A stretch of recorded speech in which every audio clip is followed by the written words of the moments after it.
রব্বিল আলামিন।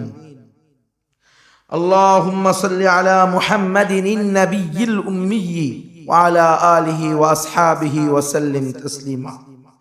ইসমাইলপুর জামে মসজিদ পরিচালনা কমিটি ও ইসলামী যুব সংঘের উদ্যোগে আয়োজিত অধ্যকার তাফসিরুল কোরআন মহাসম্মেলনের সম্মানিত সভাপতি ওয়াজিবুল ইহতিরাম, আমার সেরেতাজ, উম্মতের সঠিক পথ প্রদর্শক, উলামায়ে হক্কানি রব্বানি এবং সমাজের বিভিন্ন স্তর থেকে আগত দিন দরদি মুত্তাকি ফরেজগার আল্লাহওয়ালা তৌহিদবাদী মুসল্লিয়ানে কেরাম, পর্দা আলের পর্দানিশিন সাবেরা শাকেরা জাকেরা দিনদার মুত্তাকি নামাজি আমার মা ও বোনেরা এবং ওই সকল মানুষ যারা মাইকের আওয়াজ শুনছেন, আল্লাহ রাব্বুল ইজ্জতের দরবারে লাখো কোটি শুকরিয়া যে আল্লাহ তাআলা আমাদেরকে বিনা বাধায় একটা তাফসীরুল কোরআন মহাসম্মেলন করার তৌফিক দান করেছেন। এজন্য সকলেই বলি আলহামদুলিল্লাহ। কি বলেন? এবারের তাফসীরুল কোরআন মাহফিল করতে কোনো বাধার সম্মুখীন হইতে হয়েছে? এটা বহুত বড় নিয়ামত। এটা কত বড় নিয়ামত তাদেরকে জিজ্ঞেস করেন যারা গত 16 বছর এই তাফসীরুল কোরআন মাহফিল করার জন্য অনুমতি নিতে নিতে কয়েক জোড়া জুতা শেষ। এর কাছে গেলে কয় ওর কাছে যান, ওর কাছে গেলে কয় এর কাছে যান, এমপি মন্ত্রী চেয়ারম্যান বাটপার সাইলসোর টাইলসোর করোনা ভাইরাসের তেলসোর সুট ডাকাইতের থেকে বলে অনুমতি দিত তাফসীরুল কোরআন মাহফিল। চিন্তা করছেন কত দুর্দিন মুসলিম উম্মার উপরে গেছে? এই দুর্দিন যেন আবার না আসে এজন্য আমাদেরকে পাল্টাইতে হবে। আমাদের চিন্তা চেতনা সমাজ আমাদের জীবন চলনের যে ধারাবাহিকতা এটাকে পরিবর্তন করতে হবে, অন্যথায় আবার ঘুরে ফিরে আরেক জগদ্দল পাথর এসে যাবে, আরেক জালেম চলে আসবে, আরেক জালেমা চলে আসবে। আমরা জুলুমের শিকার হতে থাকবো, বৈষম্যের শিকার হতে থাকবো। আমরা কেমন জানি এই দেশে ভাড়া থাকি। কিরে যাত্রা গানের অনুমতি লাগে না, পালা গানের অনুমতি লাগে না, নাইট ক্লাবের অনুমতি লাগে না, ড্যান্স ক্লাবের অনুমতি লাগে না, যে যেমনি ইচ্ছা সকল ইসলাম বিদ্বেষী কার্যক্রম চালাইতে পারে অনুমতি ছাড়া। শুধু ইসলামী কোনো কাজ করতে হলেই অনুমতি লাগে। এইটা বহুত বড় নিয়ামত যে এই বছর অন্তত কোনো বাধা ছাড়া এই বক্তাকে আনা যাবে না। যেই বক্তার নাম দিয়েছেন 3 বার মাহফিল বন্ধ করে দিত আপনাদের এই বক্তারে দিয়া। কারণ 19 জনের লিস্টেও নাম আছে, 119 জনের লিস্টেও নাম আছে, গুমের লিস্টেও নাম আছে, খুনের লিস্টেও নাম আছে।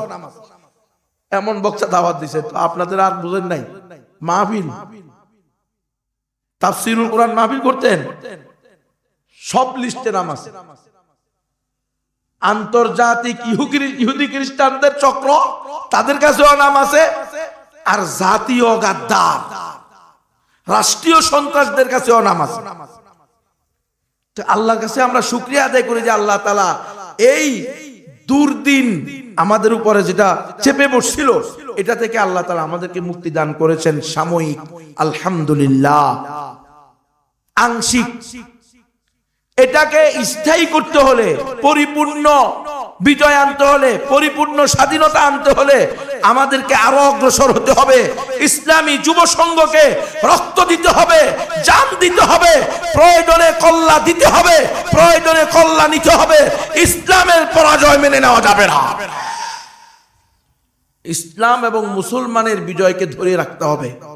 সারা দুনিয়াব্যাপী ইসলামকে পরাজিত করার জন্য যেই অপশক্তি উঠে পড়ে লেগেছে তাদের চোখে চোখ রেখে তাদেরকে বুঝিয়ে দিতে হবে আমরা সালাহুদ্দিন আইয়ুবীর উত্তরসূরি, আমরা হুজ্জাতুল ইসলাম কাসেম নানুতুবির উত্তরসূরি, আমরা শেখুল ইসলাম হোসেন আহমদ মাদানির উত্তরসূরি। চাইলেই তোমরা আমাদেরকে ফুৎকার দিয়ে উড়াই দিবা, এটা সম্ভব না, ইউরিদুনা লিইউতফিউ নূরাল্লাহি বিআফওয়াহিহিম ওয়াল্লাহু মুতিম্মু নূরিহি ওয়ালাউ কারিহাল কাফিরুন। এটা তাদেরকে বুঝিয়ে দিতে হবে কিভাবে, নিজে মুমিন হয়ে, নিজে মুসলমান হয়ে। আলহামদুলিল্লাহ, আল্লাহ আমাদেরকে তৌফিক দান করেছেন যে আমরা বাধাহীনভাবে তাফসিরুল কোরআন মাহফিল করতে পারতেছি। এটা এই নিয়ামতকে কাজে লাগাইতে হবে। তাফসিরুল কোরআন মাহফিলে যে আলোচনা হয়, নিজের জীবনকে জন্ম থেকে মৃত্যু পর্যন্ত, নিজের সমাজকে পরিপূর্ণ, নিজের রাষ্ট্রকে পরিপূর্ণ এই কোরআন দিয়ে সাজাইতে হবে। কোরআন দিয়ে রাষ্ট্রনীতি চলবে, কোরআন দিয়ে অর্থনীতি চলবে, কোরআন দিয়ে রাজনীতি চলবে। আজকে কি কোরআন দিয়ে চলতেছে? রাজনীতি যদি কোরআন দিয়ে চলতো তাহলে নির্বাচনী প্রচারণায়, নির্বাচনী প্রচার বিলবোর্ডে দুর্গাপূজা ও ঈদ উল ফিতরের শুভেচ্ছা এটা লিখতে পারতো। ঈদ উল ফিতর ও দুর্গাপূজার শুভেচ্ছা একসাথে লেখা যাবে?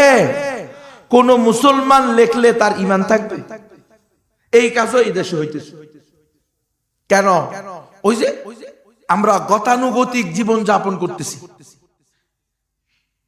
উলামায়ে কেরাম প্রতি বছর, প্রতি সপ্তাহে, দুই ঈদে তাবলীগের মাধ্যমে, মাদ্রাসার মাধ্যমে, খানকার মাধ্যমে আমাদেরকে বলতেছে আমরা কোরআনের দিকে ফিরে আসি, কোরআন অনুযায়ী জীবন গড়ি, কোরআন অনুযায়ী সমাজ গড়ি, কোরআন অনুযায়ী ব্যক্তি সংশোধন করি, কোরআন অনুযায়ী রাষ্ট্র সংশোধন করি, কোরআন দিয়ে রাষ্ট্র পরিচালনা করি, কোরআন দিয়ে ব্যক্তি পরিচালনা করি, কোরআন দিয়ে সমাজ পরিচালনা করি। এটার দিকে আমরা কর্ণপাত করি না।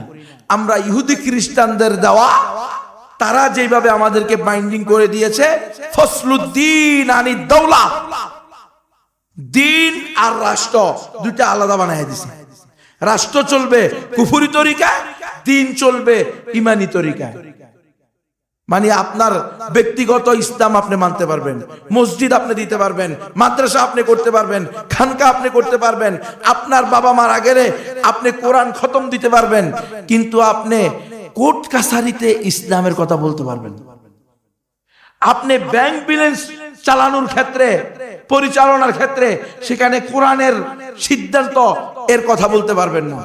আপনি রাষ্ট্র পরিচালনার ক্ষেত্রে সেটা কোন সংবিধান দিয়ে চলবে, কোরআনই তো মুসলমানদের একমাত্র সংবিধান, সেটা বলতে পারবেন না। তাহলে শুকরিয়া আদায় করা দরকার যে আল্লাহ তাআলা এই নিয়ামত দান করছেন। এই নিয়ামতকে শুকরিয়া আদায় করে যথাযথভাবে যদি আমরা ব্যবহার করি, মূল্যায়ন করি, কদর করি, তাহলে আল্লাহ তাআলা নিয়ামতকে বাড়ায় দিবেন। লাইন শাকারতুম লা আযীদান্নাকুম ওয়া লা ইন কাফারতুম ইন্না আযাবী লাশাদীদ। ও আমার বান্দা বান্দিরা, আমার নিয়ামত পাওয়ার পরে যদি শুকরিয়া আদায় করো, কৃতজ্ঞতা জ্ঞাপন করো, নিয়ামতকে যথাযথভাবে মূল্যায়ন করো, তাহলে নিয়ামত বাড়িয়ে দেব। এখন তো শুধু ইসলামী তাফসিরুল কোরআন মাহফিল মহাসম্মেলন করার জন্য অনুমতি লাগে নাই, ইসলামী খেলাফত প্রতিষ্ঠা করার জন্য ইনশাআল্লাহ কোন তাগুতের অনুমতি লাগবে না।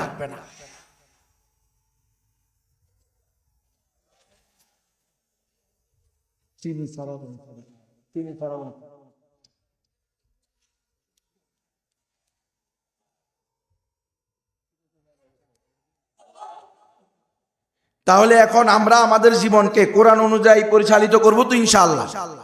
ঠিক আছে, তাইলে আমার দুইটা প্রশ্নের উত্তর দেন। বলেন তো, মুহাম্মদ সাল্লাল্লাহু আলাইহি সাল্লাম কাদের নবী?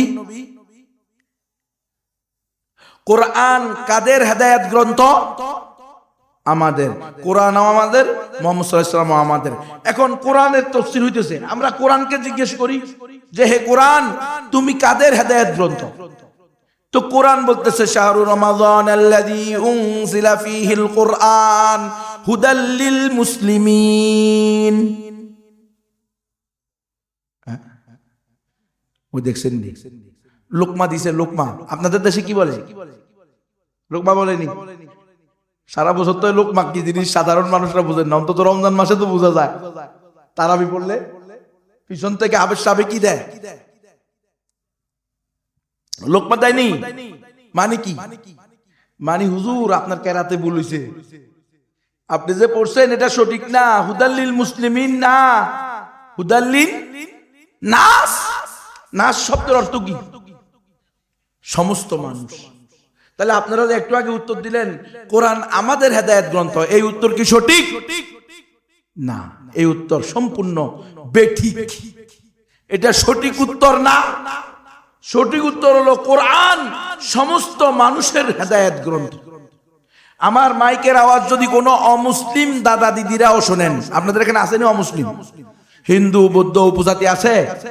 যদি আমার মাইকের আওয়াজ কোনো অমুসলিমরা শোনেন, একটু মনোযোগ দিয়ে শুনবেন, অন্তত আজকের তাফসিরুল কোরআন মাহফিলটা আপনাদের জন্য। কারণ আমি হলাম অসাম্প্রদায়িক বক্তা। যদিও আমাকে সাম্প্রদায়িকতার তোকমা দিয়ে 10 দিন গুম রেখে 9 দিন রিমান্ড দিয়ে 32 মাস জেলে রাখা হয়েছে, অথচ আমি কিন্তু সাম্প্রদায়িক বক্তা না, আমি হলাম অসাম্প্রদায়িক বক্তা। এই হিন্দুরা, যদি মাইকের আওয়াজ শোনো, একটু মনোযোগ দিয়ে শোনো, মিডিয়া তো আছেই। আমি কশ্চিন কালেও এটা চাই না যে আমাদের আদি পিতা আদি মাতা আদম হাওয়ার সন্তান অমুসলিমরা, কাফেরেরা, মুশরিকেরা, হিন্দু বৌদ্ধ খ্রিস্টান চাকমা ত্রিপুরা বং খাসিয়া চাক লুসাই ঘুই ব্রু মুরুং মারমা তংসিঙ্গা মণিপুরা সাঁওতাল গারো ইহুদি যত জাতি উপজাতি আছে, এরা কুফুরের উপরে শিরিকের উপরে থেকে চিরস্থায়ী জাহান্নামে যাক, এটা আমি চাই না।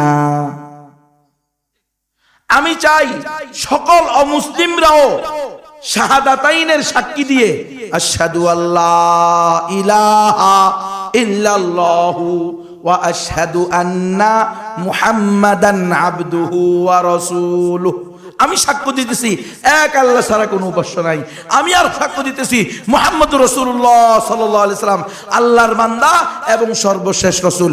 এই কথা মুখে বলে অন্তরে বিশ্বাস করে অঙ্গ প্রত্যঙ্গ দ্বারা বাস্তবায়ন করার আজম বিল জজম করে ঈমান এনে সবাই একসাথে জান্নাতে যাক, আমি এটা চাই। আমি চাই না কোনো অমুসলিম ঈমান হারা হয়ে মৃত্যুবরণ করে চিরস্থায়ী জাহান্নামে যান। কারণ কি? কোন অমুসলিম, কোন বেঈমান যারা কালিমা পড়বে না, মুসলমান হবে না, লা ইলাহা ইল্লাল্লাহু মুহাম্মাদুর রাসূলুল্লাহ, এক আল্লাহ ছাড়া কোনো উপাস্য নাই, মুহাম্মদুর রাসূলুল্লাহ সাল্লাল্লাহু আলাইহি সাল্লাম আল্লাহর সর্বশেষ রাসূল, এই কথা যারা মুখে বলবে না, অন্তরে বিশ্বাস করবে না, এরপর কালিমা অনুযায়ী জীবন যাপন করবে না, তারা কি কশ্চিন কালেও জান্নাতে যেতে পারবে? সবাই কথা বলেন। অমুসলিমরা ঈমান ছাড়া মৃত্যুবরণ করলে জান্নাতে যাবে না জাহান্নামে যাবে? অর্ধেকে বলে। কি ব্যাপার? 16 বছরের স্বৈরাচারী শিরিকি জীবন পরিচালনা, শিরিকি রাষ্ট্র পরিচালনা কি আমাদেরকে মুশরিক বানায় দিছে নাকি? সকল ধর্ম সঠিক না একমাত্র সঠিক ধর্ম ইসলাম? একমাত্র সঠিক ধর্ম ইসলাম। এখানে যদি কারো সন্দেহ থাকে তাহলে সে বেঈমান। ইসলাম একমাত্র সঠিক ধর্ম। মুসলমান ছাড়া আর কেউ জান্নাতে যাবে? কোন অমুসলিম আমার মাইকের আওয়াজ শুনলে আপনি রাগ হয়েন না, রাগ হওয়ার কিচ্ছু নাই। আমি আপনার কল্যাণকামী, আমি আপনার কল্যাণ চাই, আমি আপনাকে জাহান্নাম থেকে বাঁচাইতে চাই। আমি যদি এখানে কোন রকম আপনাকে দুনিয়াবি কিছু সময়ের জন্য খুশি করার জন্য, আপনার ভোট কাস্ট করার জন্য, আপনার মাধ্যমে চেয়ার দখল করার জন্য, আপনাকে ধোঁকা দিয়ে বোকা বানিয়ে আমি আপনার উপরে ক্ষমতা স্থায়ী করার জন্য আজকে যদি আমি বলিও যে না আপনাদের দুর্গা পূজায় আসতে পেরে আমি গর্ববোধ করতেছি, বলে নাই? বলে নাই? এটা হলো নির্বাচনী কথা, এটা হলো ধোকার নির্বাচনের ধোকার বার্তা। কথা বলে এই গণতন্ত্র 100% মিথ্যা, প্রতারণা, ধোকা এবং শিরকি মতবাদ। সুতরাং এই গণতন্ত্র আপনি করতে যাবেন, আপনি ছলে বলে কলে কৌশলে ইনিয়ে মিনিয়ে আপনাকে এমন কথা বলতে হবে যেই কথা কোন ব্যাখ্যা শিরকের দিকেও যায়। কেন? কারণ আপনি মুশরিকদেরকেও সন্তুষ্ট রাখতে হবে, কাফিরদেরকেও সন্তুষ্ট রাখতে হবে। অমুসলিমরা ভালো করে শুনেন, আমি একজন মুসলমান, আমি একজন ইমানদার, আমি একজন তাওহীদবাদী, আমি আল্লাহর প্রতিনিধি, রসুলের গোলাম, রসুলের সৈনিক, রসুলের ওয়ারিস, ঠিক নয় কি? তাহলে আমি তাই বলতে হবে যা আল্লাহ বলেছেন এবং রসুল বলেছেন। আল্লাহ কি বলেছেন পবিত্র কোরআনের সূরা আলে ইমরানের 19 নম্বর আয়াত, ইন্নাদ-দীনা ইনদাল্লাহিল ইসলাম, নিশ্চয়ই আল্লাহর নিকট একমাত্র মনোনীত গ্রহণযোগ্য ধর্ম হলো ইসলাম। এই ব্যাপারে কারো যদি সন্দেহ থাকে তাহলে সে হলো বেঈমান। সন্দেহ থাকলে, অস্বীকার করলে তো নাস্তিক, সন্দেহ থাকলেও বেঈমান। যালিকাল কিতাবু লা রাইবা ফি, ইয়া এমন একটি কিতাব, ইহার কোন বাক্যের উপরেও সন্দেহ করার সুযোগ নাই। আল্লাহ বলছেন একমাত্র সঠিক ধর্ম ইসলাম। এটা আমার আকীদা, এটা আমার বিশ্বাস, এটা আহলুস সুন্নাহ ওয়াল জামাতের আকীদা, এটাই তাওহীদের শিক্ষা। সুতরাং আমার মুসলমানদের প্রতি আমার আকুল আবেদন, খবরদার মুসলমান, খবরদার, একমাত্র সঠিক ধর্ম ইসলাম। সুতরাং তুমি কোন বেশ্যা মহিলার অবৈধ প্রেমে পড়ে তুমি মুশরিক হইতে পারো না। এই মুসলিম নারী, মুসলিম মেয়েরা, মুসলিম মায়েরা, যত সুন্দর যুবকই হোক, যদি সে কাফের হয়, মুশরিক হয়, বেঈমান হয়, বাগোয়া লাভ ট্যাবের ফাঁদে পড়ে, গেরুয়া প্রেমের ফাঁদে পড়ে তুমি কোন মুশরিক তার আদর্শিতা হইতে পারো না। এই মুশরিকের প্রেমে পড়ে তুমি কখনো শিরকি ধর্ম গ্রহণ করতে পারো? কেন বলতে হচ্ছে? কারণ আমার মুসলমানকে ইসলামী আকীদা বিশ্বাসের আলোচনা করা এটা আমার দায়িত্ব, নবীর ওয়ারিস হওয়ার কারণে, আল্লাহর প্রতিনিধি হওয়ার কারণে, আল্লাহ প্রদত্ত ডিউটির কারণে। তাহলে আমরা মুসলমানদেরকে বলবো, খবরদার, তুমি এক 5তলা বাড়ির মালিক হওয়ার জন্য, 10টা দোকানের মালিক হওয়ার জন্য, একটা ব্যবসা করার জন্য, সুন্দর একটা ঘর দেওয়ার জন্য, সুন্দর একটা টয়লেট দেওয়ার জন্য, নিজের একটা টিউবওয়েলের জন্য খ্রিস্টান মিশনারিদের কাছে গিয়ে খ্রিস্টান ধর্ম গ্রহণ করতে পারো না। কারণ ইসলাম একমাত্র সঠিক ধর্ম। মুসলমান ছাড়া আর কেউ জান্নাতে যাবে, এটা আমাদের আকীদা বিশ্বাস। আপনাদের কি একমত না দ্বিমত? যদি কোনো মুসলমান এ ব্যাপারে দ্বিমত হয় তাহলে সে মুসলমান না। আপনি যদি বলেন যে হিন্দুরাও হিন্দুদের ধর্ম পালন করে এই জামানায় স্বর্গে যাবে, খ্রিস্টানরাও খ্রিস্টানদের বাইবেল অনুযায়ী জীবন যাপন করে এই জামানায় স্বর্গে যাবে, ইহুদিরাও ইহুদিদের তাওরাত অনুযায়ী জীবন যাপন করে এই জামানায় স্বর্গে যাবে। আপনি যদি বলেন যে বৌদ্ধরা বৌদ্ধদের ত্রিপিটক অনুসরণ করে এই জামানায় স্বর্গে যাবে, জান্নাতে যাবে, তাদের কালিমা পড়ে মুসলমান হইতে হবে না, তাহলে নিঃসন্দেহে আপনি মুসলমান না। মাসালা পরিষ্কার থাকতে হবে। আপনি এই দিক দিয়ে কালিমা পড়বেন, ওই দিক দিয়ে কাদিয়ানির সদস্য হবেন, নিঃসন্দেহে আপনি মুরতাদ হবেন। কাদিয়ানিরা কাফের না মুসলমান? কাদিয়ানি কাফের, কাফের কাফের, জুনা বলে ও বি কাফের। কাদিয়ানিদেরকে জেনে বুঝে যারা কাফের বলবে না, তারাও কি হবে? কাফের হবে। সন্দেহ আছে? আমার মাইকের আওয়াজ যদি অমুসলিমরা শোনেন, ধৈর্য সহকারে শোনেন। আমার দুই দিকের ওয়াজ করতে হবে। একটা হলো মুসলমানদের ঈমান আকীদা সহি করা এবং সেটার উপরে অবিচল থাকার প্রতি উদ্বুদ্ধ করা। আর একটা হলো অমুসলিমরা আদম হাওয়ার সন্তান। ইয়া আইয়ুহান নাসু তাকু রাব্বাকুমুল্লাযী খালাকাকুম মিন নাফসিন ওয়াহিদাতিন ওয়া খালাকা মিনহা যাওজাহা ওয়া বাসসা মিনহুমা রিজালান কাসীরান ওয়া নিসা।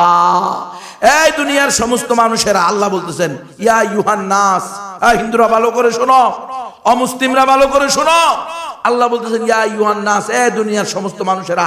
আল্লাহ যদি শুধু মুসলমানদের আল্লাহ হইতেন, সমস্ত মানুষের আল্লাহ না হইতেন, তাহলে মালিকিন নাস বলতেন না, ইলাহিন নাস বলতেন না, বলতেন মালিকিল মুসলিমিন, ইলাহাল মুমিনিন, ইয়া আইয়ুহাল মুমিনুন, হে মুমিনেরা, হে মুসলমানেরা। এইভাবে কিন্তু শব্দ ব্যবহার করেন নাই, শব্দ ব্যবহার করছেন ইয়া আইয়ুহান নাস, হে দুনিয়ার সমস্ত মানুষেরা। সমস্ত মানুষের ভিতরে মুসলমান, অমুসলমান, উপজাতি, পাহাড়ি, বাঙালি, ক্ষুদ্র নিগোষ্ঠী, আদিবাসী সবাই আছে না নাই? আছে। সকল মানুষকে ডেকে রব্বুল আলামিন বলতেছেন ইয়া আইয়ুহান নাসুত্তাকু রাব্বাকুমুল্লাযী খালাকাকুম, ও দুনিয়ার মানুষ সকল, তোমরা ভয় করো তোমাদের ওই প্রতিপালককে, আল্লাযী খালাকাকুম মিন নাফসিন ওয়াহিদা, যিনি তোমাদেরকে এক ব্যক্তি থেকে সৃষ্টি করছে। নাম কি? আদম আলাইহিস সালাম। ওয়া খালাকা মিনহা যাওজাহা, ওই ব্যক্তির বাম পাজরের বাঁকা হাড্ডি দিয়ে তার স্ত্রী হাওয়া আলাইহিস সালামকে সৃষ্টি করছেন। ওয়াবাসসা মিনহুমা রিজালান কাসীরান ওয়া নিসা, এরপরে এই দুজন থেকে অগণিত নারী পুরুষ সারা দুনিয়ার আনাসে কানাসে সৃষ্টি করছেন, ছড়িয়ে দিয়েছেন নারী আর পুরুষ। তাহলে আমাদের সবার আদি পিতা, আদি মাতা নাম কি?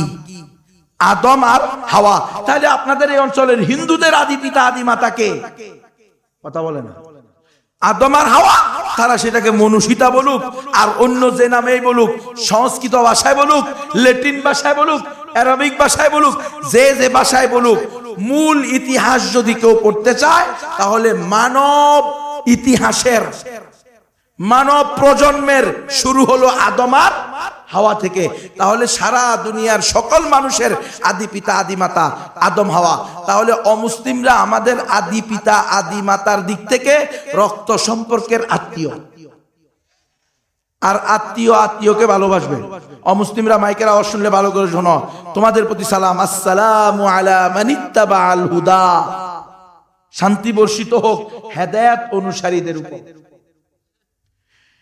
এরপরে হুজুর আপনাকে ইন্নানি মিনাল মুসলিমিন, আমি সাধারণ একজন মুসলমান। আপনি আমার কাছে কেন আসছেন?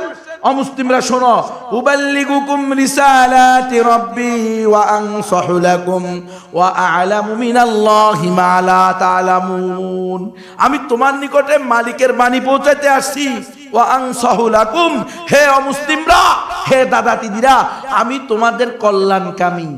ওয়া আ'লামু মিনাল্লাহি মা লা তা'লামুন, তোমরা যা জানো না আল্লাহর পক্ষ থেকে তা আমি জানি। তোমরা জানো না যে আল্লাহ একমাত্র একজন, তার দেওয়া জীবন বিধানও একটা হবে। তোমরা মনে করো আল্লাহ একজন, কিন্তু ধর্ম হবে 10টা। আল্লাহ যদি একজন হয়, তার দেওয়া জীবন বিধান 10টা হইতে পারে না। কয়টা হবে? একটা হবে। বলে তো হুজুর আপনি এই দাওয়াত দিয়ে টাকা চাইবেন নি? আবার লা আসআলুকুম আলাইহি আজরা ইল্লাল মাওয়াদ্দাতা ফিল কুরবা, ও হিন্দু বৌদ্ধরা, অমুসলিমরা, তোমাদের নিকটে মালিকের বাণী পৌঁছিয়ে, তাওহীদের দাওয়াত পৌঁছিয়ে আমি কোনো বিনিময় চাই না। ইল্লাল মাওয়াদ্দাতা ফিল কুরবা, তবে ওই যে আদি পিতা, আদি মাতার দিক থেকে যে রক্ত সম্পর্কের আত্মীয়তা, তো আত্মীয় আত্মীয়কে ভালোবাসে, ওই ভালোবাসার টানে দাওয়াত দিতে আসছি, অন্য কোনো মাকসাদ নাই। বলে হুজুর কিসের দাওয়াত দিবেন? দাওয়াত হলো ওয়া ইলাহুনা ওয়া ইলাহুকুম ওয়াহিদু ওয়া নাহনু লাহু মুসলিমুন। ও হিন্দুরা, ও মুশরিকরা, ও মুসলিমরা, শোনো, তোমাদের আমাদের সবার মালিক, মাবুদ, বানানেওয়ালা, সৃষ্টিকর্তা, পালনকর্তা, রিজিক দাতা, হায়াত দাতা, মউত দাতা, সুস্থতা দানকারী, অসুস্থতা দানকারী কে? আল্লাহ। ওয়া ইলাহুনা ওয়া ইলাহুকুম ওয়াহিদ ওয়া নাহনু লাহু মুসলিমুন, এবং এই ব্যাপারে আমরা আত্মসমর্পণকারী। বলে হুজুর আল্লাহ কে? আল্লাহ হলো উনি, কুল হুয়াল্লাহু আহাদ, যিনি এক এবং অদ্বিতীয়। আল্লাহুস সামাদ, আল্লাহ অমুখাপেক্ষী। আমরা দুনিয়াতে এক সৃষ্টি আরেক সৃষ্টির কাছে মুখাপেক্ষী। উনি বিপদে পড়লে আমাকে বলবে, আমি বিপদে পড়লে উনাকে বলবো, একে অপরের সহযোগিতা করব। উনি চেয়ারম্যান, মেম্বার, আমরা ওনার অধীনস্থ। উনি বড় হুজুর, আমরা হইলাম তার মুসল্লি। উনি মাস্টার সাহেব, আমরা হইলাম ছাত্র। উনি শিক্ষক, আমরা হইলাম কি?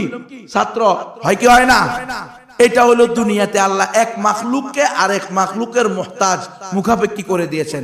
সর্বোপরি সকল সৃষ্টিজীব কার মুখাপেক্ষী?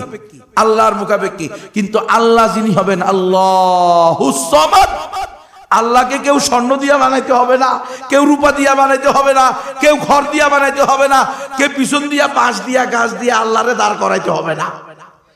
হাইয়ুন কাইয়ুমুন, আল্লাহ হলেন চিরস্থায়ী চিরঞ্জীব। কথা বলেন, তাকে কেউ দাঁড় করানো লাগবে না। লাম ইয়ালিদ ওয়া লাম ইউলাদ, আল্লাহ কারো সন্তান না, আল্লাহরও কোনো সন্তান নাই। ও মুসলিমরা, আল্লাহর পরিচয় নাও, স্রষ্টার পরিচয় নাও। কুল কায়নাতের একচ্ছত্র সার্বভৌমত্বের মালিকানা যার হাতে, নিরঙ্কুশ বিধানদাতা যিনি, সেই রব্বুল আলামিন হবেন, কারো সন্তান হবেন না। তিনি কারো সন্তান না, তারও কোনো সন্তান নাই। ওয়ালাম ইয়াকুল্লাহু কুফুয়ান আহাদ, পৃথিবীর কোন সৃষ্টি তার সমকক্ষ হতে পারে।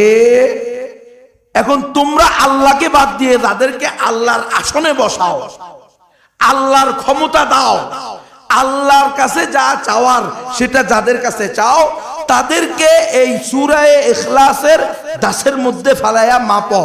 এটা হলো খোদা মাপার থার্মোমিটার। আল্লাহ মাপার থার্মোমিটার কি? সূরা ইখলাস। কেউ যদি আল্লাহ ছাড়া অন্য কাউকে আল্লাহর আসনে বসাইতে চায়, তাকে বলতে হবে তোমার পূজিত মাবুদকে, তোমার আব্বাকে, তোমার জামাইকে, তোমার দলের নেতা নেত্রীকে সূরা ইখলাস দিয়ে আগে মাপো। এরপরে বলো আলেমদের কথা চলবে না, তোমার নেতা নেত্রীর কথা চলবে। তোমার নেতা নেত্রী কি এই পর্যায়ে চলে গেছে? আল্লাহকে টপকিয়ে আল্লাহর আসন গ্রহণ করছে। তো সূরা ইখলাস হলো আল্লাহ মাপার থার্মোমিটার। কথা বুঝেন নাই? অনুযায়ী যদি তোমার রব টিকে, তোমার মালিক টিকে, হ্যাঁ এই 5 আয়াত অনুযায়ী ইনি খোদা হইতে পারেন, এই গাছ, এই প্রজাপতি, এই হনুমান, এই ইন্দুর, এই বিড়াল, এই কুত্তা। দেবদেবী তো 33 কোটি। কয় কোটি?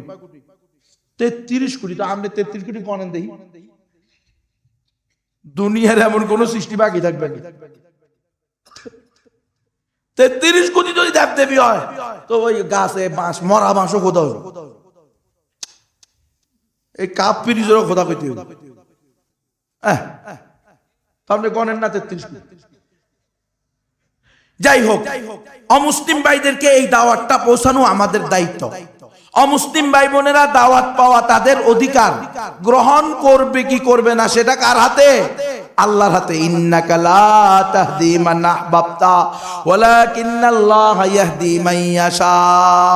রাসূল আরবী যখন দাওয়াত দিতে দিতে দিতে দিতে দিতে রাসূল নিজের ঘরের খোঁজখবর নেওয়া বন্ধ করে দিয়েছেন। আয়েশা রাদিয়াল্লাহু তাআলা বলতেছেন, আমাদের উপরে চাঁদ উঠছে আবার ডুবছে, আবার উঠছে আবার ডুবছে, আবার উঠছে আবার ডুবছে। কয়বার? 6 বার। তাহলে কয় মাস হয়? 3 মাস। এই 3 মাস পর্যন্ত ঘরে চুলা জ্বলে নাই। কারণ কি? মৌলভীবাজার থেকে স্টার কাবাব এনে খাওয়াইছে। হ্যাঁ, রাসূল উম্মতের ফিকিরে ইন্না লাকা ফিন নাহারি সাবহান তাবিলা, আমার হাবিব আপনার দিনের বেলায় লম্বা সাঁতার কাটতে হবে। আল্লাহ বলতেছেন, মুফাসসিরিনে কেরাম পেরেশান, কিরে লম্বা সাঁতার কাটবে দিনের বেলায়? মুহাম্মদে আরবী মক্কাতে তো নদী নাই, পুকুরই নাই, তো সাঁতার কাটবে কোথায়? কুয়া থেকে পানি উঠাইতে হয় 70 ফুট 50 ফুট নিচ থেকে। তো সাঁতার কাটার জায়গা কই? 4 ফুট থেকে না পানি উঠায়। তো মুফাসসিরিনে কেরাম বলতেছেন যে এখানে মানুষের ময়দানে মেহনতের কথা বলছে। তো মানুষের ময়দানে মেহনতের কথার জন্য সাবহান তো মিলে না, মিলে হলো মাসিয়ান সাইয়ান। আপনাকে দিনের বেলায় মানুষের মধ্যে লম্বা হাঁটতে হবে, অনেক দৌড়াইতে হবে। এই কথা না বলে সাবহান কেন বললো ওলামায়ে কেরাম বুঝবে। সাবাহা ইয়াসবাহু মানে সাঁতার কাটা। পানি ছাড়া সাঁতার কাটা যায়? তো মুফাসসিরিনে কেরাম বলছেন আল্লাহ তাআলা এখানে সাবহান শব্দ এই জন্য ব্যবহার করেছেন যে আপনি বিরতিহীন মেহনত করতে হবে। কারণ কি?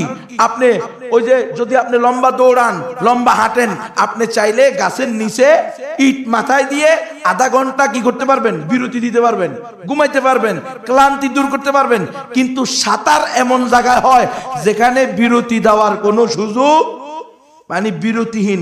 আল্লাহ তাআলা যখন আয়াত নাজিল করলেন, রাসূল আরবি এত পেরেশান হলেন, খাবার দাবার খবর নাই, তার পেটের ভিতরেও 2টা পাথর বেঁধে ফেলেছেন। আল্লাহ তাআলা রাসূলকে ব্রেক দিচ্ছেন, লাআল্লাকা বাকিউন নাফসাকা আল্লা ইয়াকুনু মুমিনিন। আমার হাবিব, আপনি কি এরা মুসলমান না হলে আফসোস করতে করতে আত্মহত্যা করবেন? ফালাআল্লাকা বাকিউন নাফসাকা আলা আথারিহিম ইল্লাম ইউমিনু বিহাযাল হাদিসি আসাফা। এরা যদি ঈমান না আনে তাওহীদের বাণীর উপরে, তাহলে কি আপনি আফসোস করতে করতে নিজেকে ধ্বংস করে দিবেন? আর আজকে আমরা রাসূলের ফিকির কি, আমাদের ফিকির কি, আমাদের কাজ কি? আমরাও রাসূলের আশেক না জিলাপির আশেক? আমরা হচ্ছি জিলাপির আশেক, আমরা হচ্ছি হালুয়ার আশেক। রসুলের আশেক হলে রসুলের যে তামান্না ছিল, রসুলের যে মিশন ছিল, রসুলের যে ভিশন ছিল, একজন অমুসলিমও যেন ঈমান হারা হয়ে মৃত্যুবরণ না করে, ওই কাজ আমরা নিজেদের জন্য আপনায়া নিতাম। আমরা নিজেরা প্র্যাকটিসিং মুসলিম হওয়ার সাথে সাথে অমুসলিমদের কাছে চলে যেতাম, ও হিন্দু ভাই, ও বৌদ্ধ ভাই, ও উপজাতি ভাই বোনেরা, তোমাদেরকে ইসলামের দাওয়াত দেওয়া আমাদের দায়িত্ব, আমাদের কাছ থেকে ইসলামের দাওয়াত পাওয়া তোমাদের অধিকার। মুসলমান হইবা কি সে হইবা না, সেটা আল্লাহর হাতে। মাই ইউরিদিল্লাহু বিহি খায়রান ইউফাক্কিহু ফিদ্দীন। আল্লাহ যার কল্যাণ চায় তাকেই দ্বীনের হেদায়েত দেয়, দ্বীনের বুঝ দান করে, দ্বীনের সমঝ দান করে।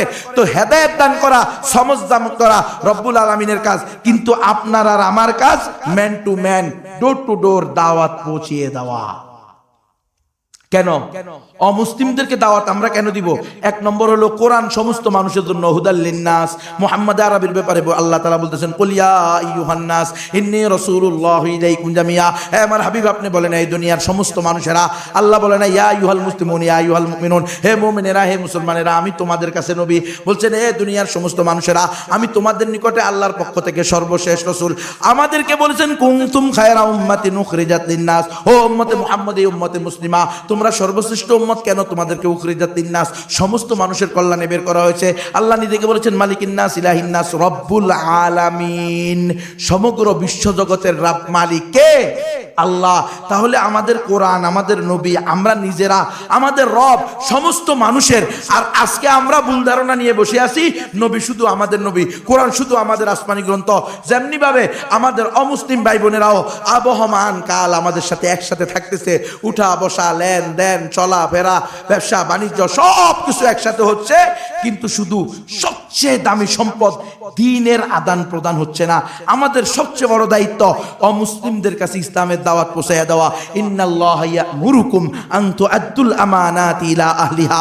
রব্বুল আলামিন তোমাদেরকে হুকুম দিচ্ছে, যারা ইসলামের দাওয়াত পায় নাই, তাওহীদের দাওয়াত পায় নাই, এই তাওহীদের আমানত যারা পায় নাই তাদের কাছে পৌঁছায়া দিতে। তাওহীদ কি আমানত সিনু মে হ্যায় হামারা, আসা নেহি মিটানা নাম ও নিশা হামারা। তাওহীদের আমানত আমাদের সিনার মধ্যে আছে। যতদিন তাওহীদের আমানত থাকবে, ততদিন পৃথিবীর কোনো তাগুত আমাদেরকে নিঃশেষ করতে পারবে না, এটা আমাদের বিশ্বাস। তো আমানতের শব্দটাই তো দালালত করে এটা অন্যের মাল। আমানত কাকে বলে? নিজের মালকে বলে না অন্যের মালকে বলে? বলেন বলেন, আমানত কাকে বলে? অন্যের মালকে বলে। তাহলে আমাদের কাছে তাওহীদের আমানত আছে, অমুসলিমদের কাছে এটা পৌঁছায়া দিতে হবে। যদি আমরা অমুসলিমদেরকে দাওয়াত না দিই, এরা যদি মুসলমান না হয়, তাহলে এরা কাফের অবস্থায়, শিরিক অবস্থায়, মুশরিক অবস্থায় মারা গেলে জান্নাতে যাবে না জাহান্নামে যাবে? وسيق الذين كفروا إلى جهنم زمرا حتى إذا جاءوها وفتحت أبوابها وقال لهم خزنتها ألم يأتكم نذير। কাল কিয়ামতের মাঠে কাফের মুশরিকরা, বেঈমানরা যখন দলে দলে জাহান্নামে যাবে, জাহান্নামের খাজেন, জাহান্নামের দারোয়ান জিজ্ঞেস করবে আলাম ইয়াতিকুম নাযির, ওই অমুসলিমরা, হিন্দু বৌদ্ধরা, উপজাতিরা, তোমরা দলে দলে জাহান্নামে যাচ্ছ কেন? এই জাহান্নাম থেকে কোনো ভীতি প্রদর্শনকারী তোমাদের কাছে আসে নাই? তখন কি উত্তর দিবে? বর্তমানের কাফের মুশরিকেরা বা রাসূল সাল্লাল্লাহু আলাইহি ওয়াসাল্লাম থেকে নিয়ে বা আদম আলাইহিস সালাম থেকে নিয়ে কিয়ামত পর্যন্ত সমস্ত কাফেররা দুই ভাগে বিভক্ত হবে। এক ভাগ বলবে বালা কদ জাআনা নাযির, হ্যাঁ হ্যাঁ আমাদের কাছে জান্নাতের সুসংবাদদাতা আসছে, জাহান্নাম থেকে ভীতি প্রদর্শনকারী আসছে। ফাকাযযাবনা, কিন্তু আমরা তাদেরকে মিথ্যা প্রতিপন্ন করেছি। কারা বলবে? আবু জাহাল, আবু লাহাব, উতবা, শাইবা, কারুন, হামান, হামান, সাদ্দাত, নমরুদ, ফেরাউন, তারা বলবে নবী রাসূলরা আসছে কিন্তু আমরা তাদেরকে মিথ্যা প্রতিপন্ন করেছি। স্বয়ং আবু জাহাল রাসূলে আরবীকে বলেছে, কুফা ইয়া ইবনা আখি আন্নী উশাহিদুকা ইয়াউমাল কিয়ামাতি আন্নাকা কদ বাল্লাগতা। ও আমার ভাতিজা মুহাম্মদ বিন আব্দুল্লাহ, তুমি আর পেরেশান হইও না, আমি তোমার পক্ষে তোমার রবের সামনে কাল কিয়ামতের মাঠে সাক্ষী দিব যে তুমি আমার কাছে দাওয়াত পৌঁছানোর মতো পৌঁছাইছো। হক আদায় করে বলেছো, বাল্লাগা ইউবাল্লিগু তাবলীগান মানে কি? হক আদায় করে পৌঁছানো। আবু জাহেল মুহাম্মদ সাল্লাল্লাহু আলাইহি ওয়াসাল্লামকে বলতেছে। কিন্তু মেরে ভাই ও দোস্ত বুজুর্গ, এই যে আপনারা আর আমরা মৌলভীবাজারের মুসলমানরা, আমাদের আশেপাশে যে অমুসলিমরা আছে, এরাও যদি মুসলমান না হয়, কালিমা না পড়ে, ইসলামের দাওয়াত না পায়, এই অমুসলিমরা কি এই কথা বলবে বালা কদ জাআনান নাযীর? যদি কোনো না কোনোভাবে এরা ইসলামের দাওয়াত না পায়, তারা বলবে মা জাআনা মিন বাশীরিন ওয়ালা নাযীর। আল্লাহ, আমাদের কাছে তো জান্নাতের কোনো সুসংবাদদাতা আসে নাই, জাহান্নাম থেকে কোনো ভীতিপ্রদর্শনকারী আসে নাই, অথচ আপনি বলছেন লিকুল্লি উম্মাতির রাসূল, প্রত্যেক উম্মতের জন্য রাসূল আছে। আপনি বলছেন লিকুল্লি কওমিন হাদ, প্রত্যেক জাতির জন্য পথ প্রদর্শক আছে। আপনি বলছেন ওয়া ইম মিন উম্মাতিন ইল্লা খালা ফিহা নাযীর, এমন কোন জাতি নাই যাদের মধ্যে আমি ভীতিপ্রদর্শনকারী পাঠাই নাই। আপনি বলছেন ওয়া মা কুন্না মুআযিবিনা হাত্তা নাবাসা রাসূলা, আমি এমন নয় যে কোনো জাতিকে শাস্তি দিব অথচ এর পূর্বে তাদের কাছে রাসূল প্রেরণ করব না। অথচ আল্লাহ আপনি তাকে সর্বশ্রেষ্ঠ নবী এবং চূড়ান্ত নবী করে পাঠিয়েছেন। তিনি দুনিয়া থেকে চলে যাওয়ার 1453 বছর পরে বাংলাদেশের মৌলভীবাজারের কুলাউড়া থানা, নাকি কুলাউড়া থানায়, আমরা এই গ্রামে মনু নদীর আশেপাশে, মনু নদী মনু খালের আশেপাশে আমরা জন্মগ্রহণ করছি। তখন তো আমাদের কাছে কোনো নবী রাসূল আসে নাই। বর্তমানে কোন নবী রাসূল উপস্থিত আছে? কিয়ামত পর্যন্ত আর কোন নতুন নবী রাসূল আসবে? আসবে না। তাহলে আল্লাহ আপনি তো বলছেন ওয়ামা কুন্না মুআযিবিনা হাত্তা নাবাসা রাসূলা, নবী রাসূল পাঠানো ছাড়া কাউকে শাস্তি দিবেন না। তো আজকে আমাদেরকে জাহান্নামে দিচ্ছেন কেন? প্রশ্ন করতে পারে কি পারে না? অবশ্যই পারে। অলরেডি তারা করবে বলছে মা জাআনা মিন বাশীর ওয়ালা নাযীর। আল্লাহ আমাদের কাছে তো জান্নাতের সুসংবাদদাতা আসে নাই, জাহান্নাম থেকে ভীতিপ্রদর্শনকারী আসে নাই। তখন আল্লাহ বলবে কেন রে বান্দা, আমি নবুয়তের দরজা বন্ধ করেছি, রিসালাতের দরজা বন্ধ করেছি, নবী আর আসবে না, আসমান থেকে আর কোনো নতুন গ্রন্থ আসবে না, এটা বলেছি, কিন্তু নবীওয়ালা কাজ তো বন্ধ করি নাই। এই কাজের দায়িত্ব তো আমভাবে সকল মুসলমানকে দিয়েছি। কুল হাদিহি সাবিলি আদউ ইলাল্লাহি আলা বাসীরাতিন আনা ওয়া মান ইত্তাবানি কুনতুম খায়রা উম্মাতিন উখরিজাত লিন-নাস। এই মুসলমানদেরকে তো আমি সমস্ত মানুষের কল্যাণে বের করেছি, এরা কি তোমাদের কাছে যায় নাই?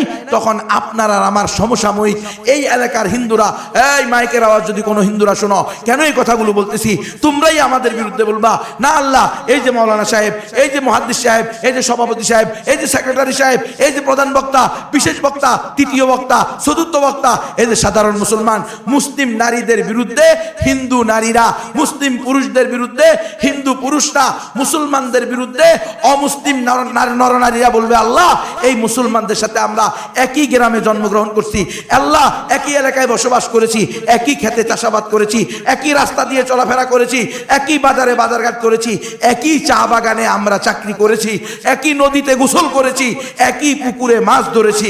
আয় আল্লাহ এই মুসলমানরা আমাদের সাথে দুনিয়াবি সকল লেনদেন করছে, কিন্তু কোনদিন দ্বীনের আদান প্রদান করে নাই। এই মুসলমান বলে নাই ইন্নাদ দীনা ইনদাল্লাহিল ইসলাম, আল্লাহর নিকট একমাত্র মনোনীত ধর্ম হলো ইসলাম।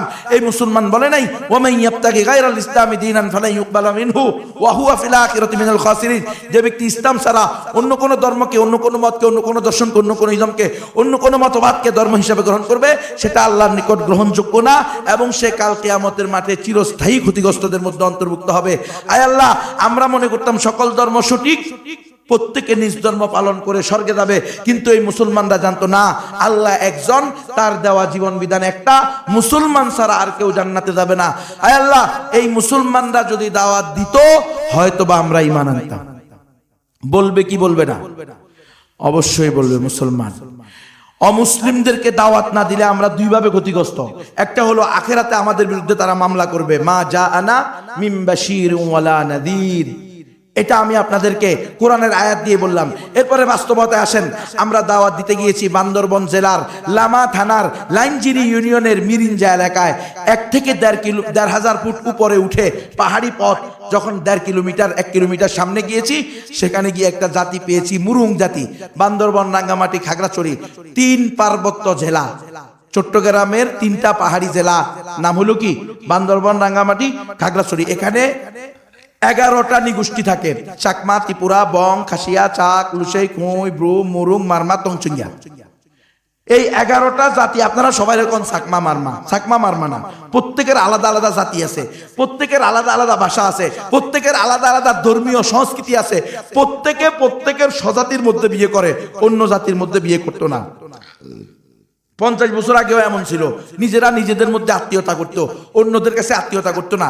কিন্তু খ্রিস্টান মিশনারিরা এখন তাদেরকে সব ধ্বংস করে দিছে। তো আমি যখন তাদের ওখানে গিয়ে দাওয়াত দিয়েছি, গিয়ে দেখি তাদের মহিলারা পুরা শরীর ল্যাংটা, শরীরে কোনো কাপড় নাই, শুধু গামছার মতো পাতলা 1 বিঘত চওড়া একটা কাপড় শরমগার মধ্যে পেঁচ দিয়ে রাখছে। আর পুরুষরা লুঙ্গির কাপড়কে পাক দিয়ে রশির মতো পেঁচিয়ে এক মাথা সামনে এক মাথা পিছনে, পুরা শরীরের আর কোথাও কোনো কাপড় নাই। এই অবস্থায় যখন আমরা তাদেরকে দাওয়াত দিলাম, 40 থেকে 45 মিনিট দাওয়াত দেওয়ার পরে তাদের গ্রাম সর্দার কারবারি বলতেছে, হুজুর তুমি আজকে যা বললা, স্যার হুজুর তো বলে নাই, স্যার তুমি আজকে যা বললা, এতে বোঝা গেছে ইসলাম একমাত্র সঠিক ধর্ম, মুসলমান ছাড়া আর কেউ জান্নাতে যাবে না। কিন্তু হুজুর আমাদের তো কোনো ধর্ম ছিল না, আমরা বছরে একদিন গরুকে শেল মেরে রক্ত খাইতাম। ওই যে আমরা খেজুর গাছের রস নেওয়ার জন্য শীতের দিনে বাঁশের কুঞ্চি লাগায় না, ঠিক এরকম তারা লোহা, চুক্কা লোহা এরকম গরুর এখানে রক্তনালীর মধ্যে মেরে দেয়। বছরের একটা নির্দিষ্ট দিনে, বাংলা মাসের একটা নির্দিষ্ট দিনে তারিখে এই কাজ করে।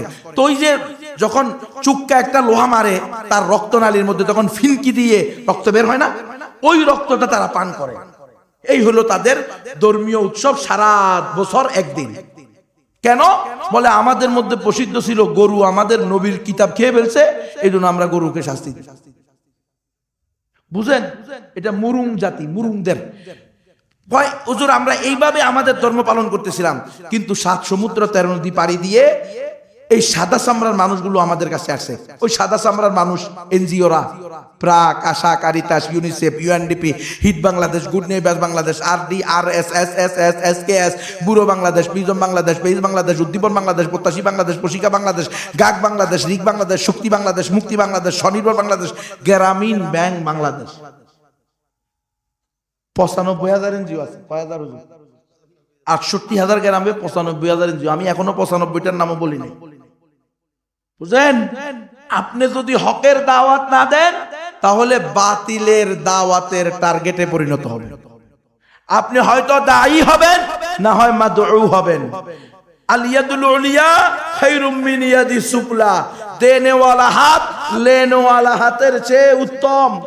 আল্লাহ আপনাকে আর আমাকে বানাইছে পুরা জাতিকে হক ধর্ম শিক্ষা দেওয়ার জন্য, হক ধর্মের প্রচারের জন্য।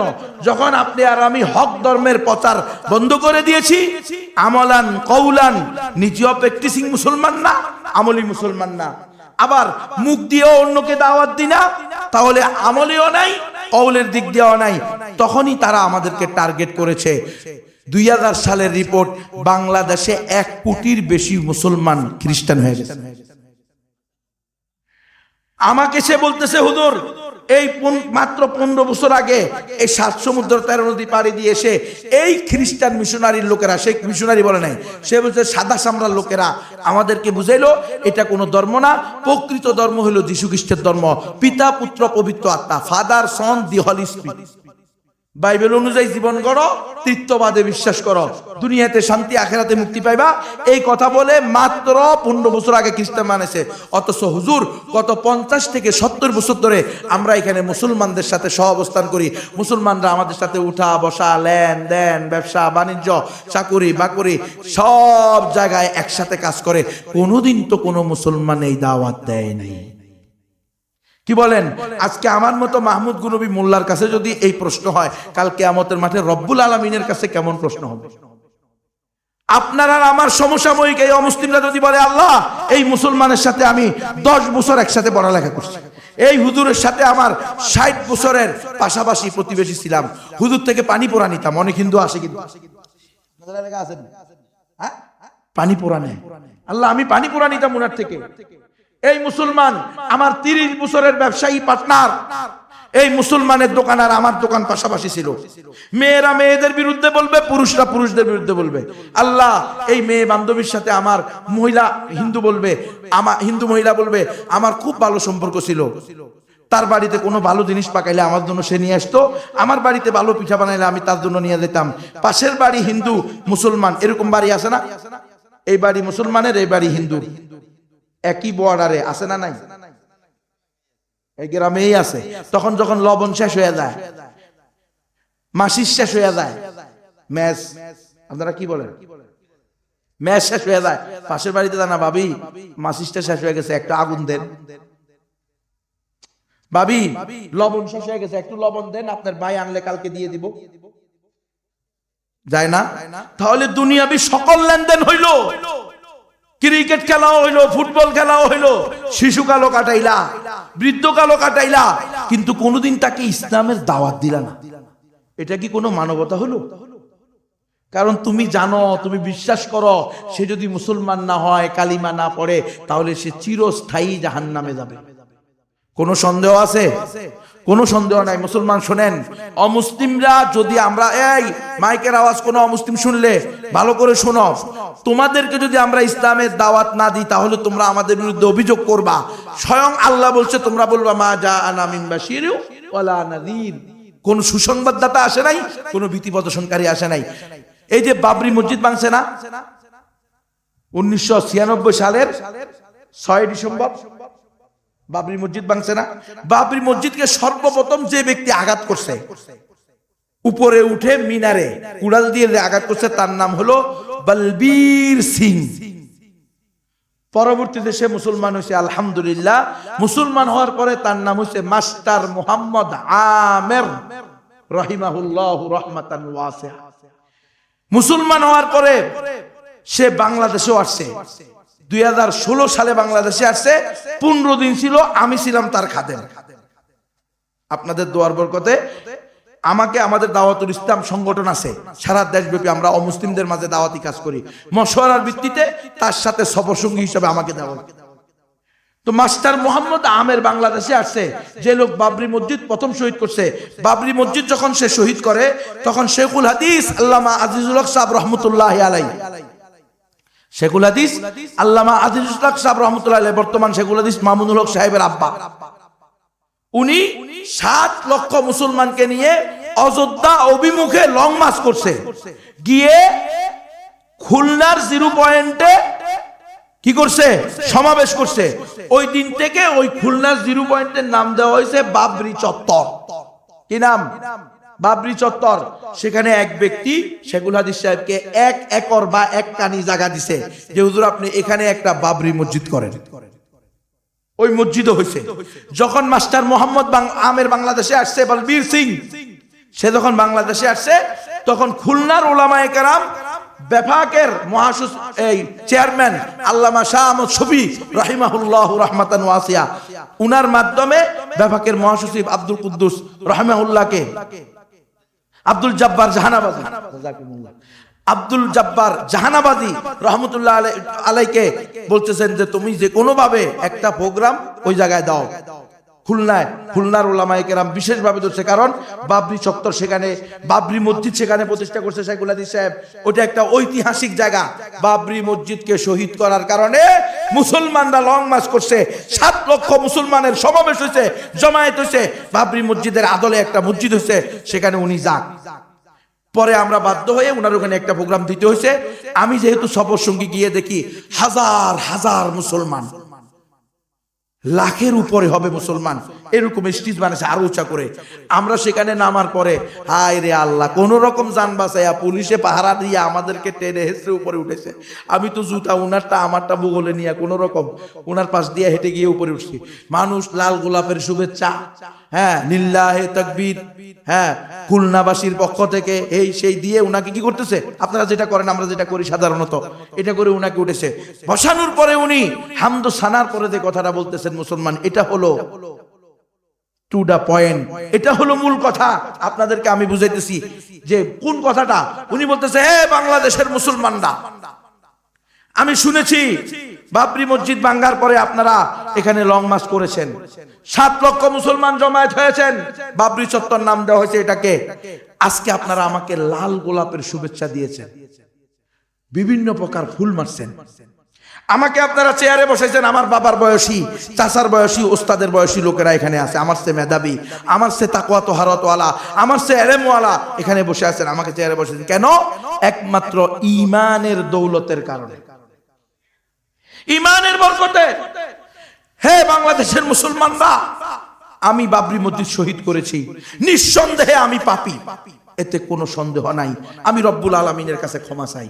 কিন্তু আপনারা কি জানেন, এই বাবরি মসজিদ ভাঙ্গার জন্য বজরং দল, আরএসএস যখন আমাকে প্রতিজ্ঞা করায়, আমরা যখন বজরং দলে, হরিয়ানার বজরং দলের চেয়ারম্যান আমাকে বানায় দায়িত্বশীল, আমরা প্রতিজ্ঞা করি যতদিন বাবরি মসজিদ ভেঙে রাম মন্দির প্রতিষ্ঠা করতে পারবো না, ততদিন, মানে রাম মন্দিরের জায়গা যতদিন উদ্ধার করতে পারবো না, ততদিন আমরা শান্তিতে জীবন যাপন করব না। এই কথা বলে যখন বাবার কাছে আসি, তখন আমার আব্বা বলছে, খবরদার বলবীর, এই কাজ তুমি করবে না। এই বাবরি মসজিদ যে রাম মন্দিরের জায়গা হয়েছে, এটা পৃথিবীর মধ্যে সবচেয়ে বড় মিথ্যা নাটক। আমার আব্বা বলছে যে রাম নামেই কোন দেবদেবীর অস্তিত্ব নাই হিন্দু ধর্মে, রামেরই অস্তিত্ব নাই, এটা রাম মন্দিরের অস্তিত্ব আসবে কোথায়? এটা পুরাটা মহাভারতের বানানো মহা মিথ্যা গল্প, গল্পের বই মানেই তো বুঝেন না, অধিকাংশ মিথ্যা কথা। বলতেছে খবরদার তুমি এই মসজিদ ভাঙতে যেও না। আমি যখন আমার নেতাদেরকে, আমার দলের প্রধানদেরকে শোনাইলাম যে আমার আব্বা তো এরকম বলে, আমার আব্বা স্পষ্ট বলছে এটা মুসলমানদের মালিকের ঘর, খবরদার এই ঘর যদি তুমি ভাঙো তাহলে তোমার বংশ ধ্বংস হয়ে যাবে। আমি বললাম যে আমার আব্বা তো আমার এরকম বলে। তখন আমার দলের নেতা নেত্রী, আরে বেটা, এখন তোমার আব্বা বলতেছে, যখন তুমি কাজ করে ফেলবা, সারা দেশের মানুষ তোমাকে বাহবা দিবে, তাহলে তোমার আব্বাও দেখবে তোমার বুকে জড়ায় নিবে। তো দলের কথা শুনে গিয়ে বাবরি মসজিদ শহীদ করেছি ঠিক, কিন্তু যখন বাড়িতে এসে ঘরে ঢুকতে গেছি, আব্বা কইছে দাঁড়াও, তুমি হইলা জালেম, তুমি মুসলমানদের মালিকের ঘর ভেঙে ফেলছ, আজ থেকে তুমি আর আমি এক ছাদের নিচে বসবাস সম্ভব না, হয়তো তুমি এই ঘরে থাকবা, নয়তো আমি থাকবো, সিদ্ধান্ত দাও। তখন আমি বললাম, না বাবা, তাহলে ঘর তো তোমার, আমি থাকবো কেন? আমি বের হয়ে গেছি, আমি চলে গেছি। আমার মাকে আমার আব্বা বলছে, খুলে রাখ। হিন্দু ধর্মের নিয়ম হলো, বাপ যদি বাপ মা মারা গেলে মুখে আগুন দিবে বড় ছেলে। আমি ছিলাম আমার বাবার বড় ছেলে। আমার বাবা বলছে, আমি মারা গেলে যেন কোনোভাবেই এই ছেলে আমার মুখে আগুন দিতে না আসে, এবং এই ছেলে যেন আমার চেহারা না দেখে, এবং আমাকে আগুন দিয়ে পুড়াইবা না, আমাকে মুসলমানদের মতো মাটিতে পুঁতে ফেলবা। ঠিক আমার আব্বা মারা যাওয়ার পরে আমি খবর পেয়েছি, আমি দ্রুত গিয়েছি, আর তো বাড়িতে যাই নাই, আব্বাকে দেখতে গেছি, মা দরজায় দাঁড়ায় গেছে। খবরদার, তোমার আব্বার শেষ নসিহত তুমি কি করতে পারবে না, ওনার চেহারা দেখতে পারবে না, আমাকে দেখতে দেওয়া হয় নাই। আমার দুঃখ কষ্ট একের পর এক, বাবরি মসজিদ ভাঙ্গার পর থেকে আমি এই পরিমাণ মানসিক ভারসাম্যহীন হয়ে যাই, কেমন জানি আমি পাগল হয়ে যাব। যাই হোক, আল্লাহ তাআলা আমাকে যে কোনো ভাবে হেদায়েত দান করছে, আমি আজকে মুসলমান হয়েছি, এতে কোনো সন্দেহ নাই। এর চেয়ে কোনো আনন্দের বিষয় হতে পারে না যে আল্লাহ তাআলা আমাকে চিরস্থায়ী জাহান্নাম থেকে বাঁচাইছে। কিন্তু হে বাংলাদেশের মুসলমানরা, আমরা মসজিদ ভেঙে নিঃসন্দেহে পাপী, কোনো সন্দেহ নাই। কিন্তু আপনারা যদি এই মসজিদ ভাঙ্গার পরে পূর্বে 7 লক্ষ নয়, 7,000 নয়, 700 নয়, 70 জন মুসলমানও গিয়ে আমাদেরকে বুঝাইতেন ইসলাম কাকে বলে, মুসলমান কাকে বলে, মসজিদ কার জায়গায় হবে। আরে শরীয়তের মাসালা হলো 10 ভাই যদি কোনো জায়গার মুশতারিক মালিক হয়, মুশতারাক মালিক হয়, কারো অংশ নির্ধারিত না হয়, বাপ মা মারা গেছে, বাবার নামের বা মায়ের নামের জায়গা 10 ভাই বোন এটার মালিক, 9 জন যদি বলে যে আমরা মসজিদে দিয়ে দিলাম, আর একজন যদি বলে যে আমি দিব না, তাহলে মসজিদ হবে না, কারণ এখনো হিস্সা নির্ধারণ হয় নাই। প্রত্যেক অংশে, প্রত্যেক ইঞ্চির মধ্যে প্রত্যেকে মালিক। কথা বুঝেন না মনে হয়? এই জন্য এখানে মসজিদ হবে না। আর বাদশাহ বাবর ছিল একজন ফকিহ, একজন তাকওয়া তহরাতওয়ালা আল্লাহর নবী বলতেছে শুনেন বাদশাহ বাবর কে ছিল, এত বড় ইনসাফগার ছিল। বাদশাহ বাবরের পক্ষ থেকে ওই অযোধ্যা অঞ্চলে একজন গভর্নর ছিল, মুসলিম গভর্নর। ঘটনাক্রমে ওই গভর্নরটা ব্যক্তিগতভাবে মদ্যপায়ী ছিল, নারী লুপসী ছিল। সে মদ খাইতো আর বেগানা নারীদেরকে নিয়ে তার হেরেমের ভিতরে আনন্দ করত। এক পর্যায়ে তাকে কে বা কারা বলল যে জাহাপানা, অনেক সময় ওই যে চাটুরে থাকে না, দালাল দরবারি কিছু থাকে না, ও আয়সা বলছে যে আপনার পাশে লালাজি, হিন্দু পণ্ডিতকে ওরা লালাজি বলে, লালাজির এক মেয়ে 14-15 বছর বয়স, খুব সুন্দরী রূপসী উঠতি বয়সের, আপনি তাকে কি করেন, আপনার হেরেমে নিয়ে আসেন। এই বেটা শুই না কি করছে, ওই লালাজিকে ডাকা বলছে, এই লালাজি, জি জাহাপনা বলেন। হিন্দুরা তো একবারে এরকম করে থাকে, বলে তোমার মেয়েকে কালকে থেকে আমার হেরেমে দিয়ে যাইবা বা অমুক দিন থেকে দিয়ে যাইবা, না হলে কিন্তু তোমার ক্ষতি হবে। এ কথা বলার পরে বেচারা পড়ে গেছে পেরেশানিতে। বেচারা তো ওখানে ওর সামনে কোনো কি করে নাই, মন্তব্য করে নাই, কিন্তু বাইরে হিন্দু পণ্ডিত জানতো মুসলিমরা কোশ্চিন কালেও জালেম হয় না, কারো উপরে জুলুম করে না। বিশেষ করে বাদশাহ বাবরের ব্যাপারে তার ছিল, বিশ্বাস ছিল। বাদশাহ বাবর একজন ইনসাফগার বাদশাহ। সে কি করলো, অযোধ্যা থেকে বাড়িতে না গিয়ে ওই মন্দির থেকেই বের হয়ে ওই গভর্নরের আস্তানা থেকে বের হয়ে সরাসরি অযোধ্যা চলে আসছে, দিল্লিতে চলে আসছে বাদশাহ বাবরের কাছে। এসে বাদশাহ বাবরকে বলতেছে, জাহাপনা আপনার গভর্নর ওয়ানাদারি করছে। এখন বাদশাহ বাবর জানে আলী রাদিয়াল্লাহু তাআলা আনহুর মাকুলা আছে, কেউ যদি তোমাকে আইসা বলে অমুকে আমার এক চোখ তুলে ফেলছে, তো তুমি ততক্ষণ পর্যন্ত কোনো ফয়সালা দিবা না যতক্ষণ পর্যন্ত তাকে তুমি দেখো, কারণ হইতে পারে এই লোকে তার দোনো চোখ তুলে ফেলছে। বুঝেন না মনে হয়? আর আমরা তো কোনো একটা ঘটনা রটাইতে পারলে চা দোকান থেকে নিয়া মাঠ ঘাট নদী খাল মনু টনু সব ভরে যায়, এই চলতেই থাকে। কাফা বিল মারি কাযিবা না ইউহাদ্দিসা বিকুল্লি মা সামি, যাহা শুনবা তাহাই বলতে থাকবা, মিথ্যাবাদী হওয়ার জন্য এটাই যথেষ্ট। এটা আমরা ভুলে যাই। কিন্তু দেখেন বাদশাহ বাবার কোনো মন্তব্য করেন নাই, বলছে আচ্ছা তাই নাকি, ঠিক আছে আপনি যান, আমি দেখতেছি। কেন? কারণ উনাকে যদি জিজ্ঞেস করতে, উনি চিঠি দিয়ে লোক পাঠিয়ে ওই ব্যক্তিরা যে তুমি এই কাজ করো না, না জাহাপনা এটা আমার বিরুদ্ধে প্রোপাগান্ডা, সম্পূর্ণ ষড়যন্ত্র, আমি যে সুন্দরভাবে রাষ্ট্র পরিচালনা করতেছি এই জন্য আপনাকে আমার বিরুদ্ধে উস্কাইয়া দেওয়ার জন্য এই ধরনের কথা বলছে। উনি তখন আফগানিস্তানে যুদ্ধের জন্য প্রস্তুতি নিতেছিলেন। বাদশাহ বাবর তার যুদ্ধের সফর বন্ধ করে উনি ওইদিকে অন্য লোক পাঠাইয়া উনি সিভিল বেশে চলে আসলেন 500 মাইলের দূরত্ব অযোধ্যা দিল্লি থেকে।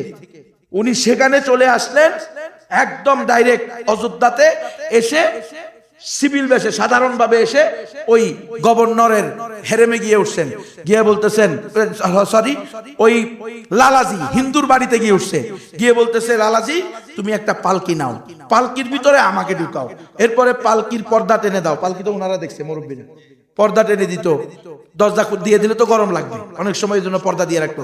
পর্দা দিয়া ওখানে নিয়ে যাবা, গিয়া তাকে বলবে যে হ্যাঁ এই যে আমার মেয়েকে নিয়ে আসছি। বাস এখন বাদশার হুকুম, লালাজি তো করবেই। বাস ও কি করছে, এরকম করে নিয়ে গেছে, নিয়ে বলতেছে যে ওই গভর্নরের কাছে গিয়ে বলতেছে জাহাপনা আমার মেয়েকে নিয়ে আসছি। ঘটনাক্রমে ওই সময় তার হাতের ভিতরে মদের বোতল, মরবি তো মর পরবি তো পর মালির গারে, যেখানে বাঘের বর সেখানে রাত পোহায়, তুমি তো ধরা খাইছো সান্দু, পাপে বাপকে অসারে না। মদ খাও, মুসলমান গভর্নর হইয়া মুসলিম খলিফার অধীনে থাইকা এত বড় বদনাম। অমুসলিমদের মেয়ের প্রতিও অন্যায়ভাবে তাকানোর অনুমতি আছে? অমুসলিমদের সম্পদও অন্যায়ভাবে আত্মসাৎ করার অনুমতি ইসলাম দিয়েছে? না, সম্পূর্ণ হারাম। আপনি অন্যায়ভাবে কোনো অমুসলিমের গায়েও হাত তুলতে পারবেন না, অন্যায়ভাবে কোনো অমুসলিমের উপাসনালয়েও আপনি হাত তুলতে পারবেন না। তাই বলে কোনো ইসকনের উগ্রবাদীকে ছেড়ে দেওয়া যাবে না, সেটাও খেয়াল রাখতে হবে।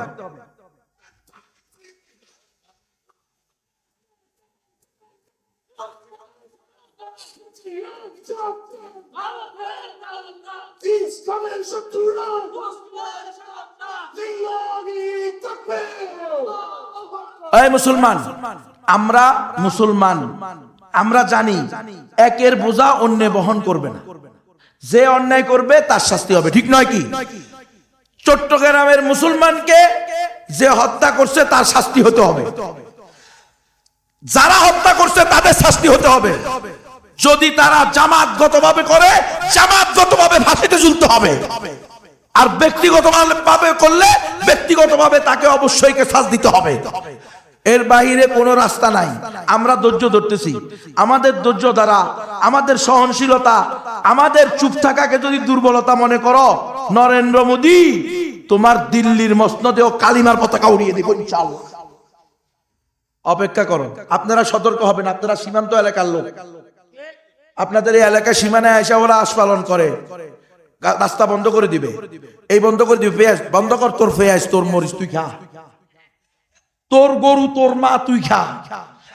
আমাদের তোর মার দরকার নাই, আমরা প্রত্যেকে আমাদের দেশের সম্পদ উৎপাদন করব। এই মুসলমান, প্রত্যেক ইঞ্চি জমিতে চাষ করো, 1 ইঞ্চি টাকা খালি রাখবা না, প্রত্যেকে গবাদি পশু পালন করো। প্রয়োজন নাই ওদের গরু, ওদের গরু দেখবেন ও করে খাইবো, ওরা তো গরু খায় না, গরু ওদেরকে খাইবো। দেখেন নাই কিছুদিন গরু বন্ধ রাখছে, এখন আগে অফিসে গিয়ে গরু উঠছে।